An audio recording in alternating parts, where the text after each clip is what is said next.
মেঘলা, তোকে আজ খুব সুন্দর লাগছে বোন। তুই তো কখনো এভাবে সাজিস না, আজকে সেজেছিস, সুন্দর লাগছে। আরে তোমরা থামবে? ওকে দেখো না, ওকে দেখেই মনে হচ্ছে যে ওর দেরি হয়ে যাচ্ছে, কিরকম ছটফট করছে, তাই না? আর আটকে রাখলে কিন্তু প্রচন্ড রেগে যাবে, প্রচন্ড। আচ্ছা, তোমরা ওকে কেন আটকে রেখেছো বলো তো? আমি তো জানি না, বুঝতেই পারছি না। হ্যাঁ অবশ্যই, ওকে এভাবে শুধু শুধু আটকে রাখাটা ঠিক হচ্ছে না। আমি তো আটকে রাখতে চাইছিও না।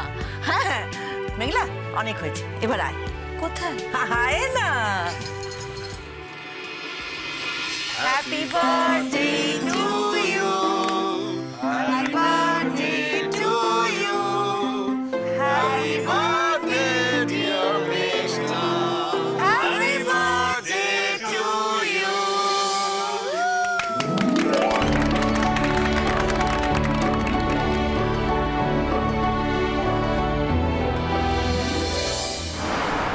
এবার কিন্তু আমি তোমাকে শেষবারের মতো ফোন করছি মেঘলা।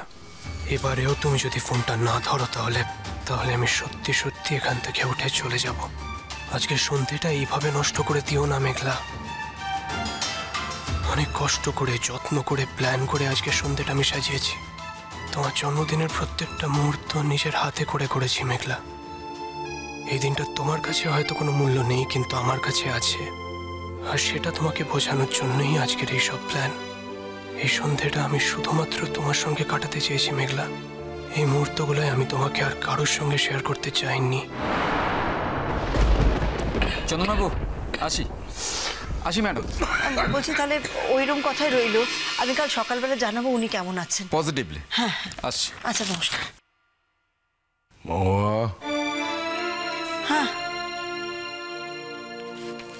কি হলো, কি বলছো বলো, কি হয়েছে? মেঘলার জন্মদিনে ফোন করেছিলে? মেঘলা? আমি মেঘলাকে ফোন করেছিলাম, কিন্তু ফোনটা ধরেনি জানো।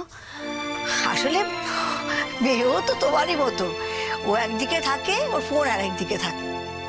ও আর ফোন ব্যাক করেনি? না তো, সত্যি তো রিং ব্যাক করেনি। আর আমিও দেখো কিরকম ভুলে গেছি একেবারে ফোন করতে। আসলে তোমার অসুখ করে আমি আর ওকে ফোন করতে পারিনি জানো। ওকে আর বিরক্ত করো না মহুয়া, বিরক্ত করো না।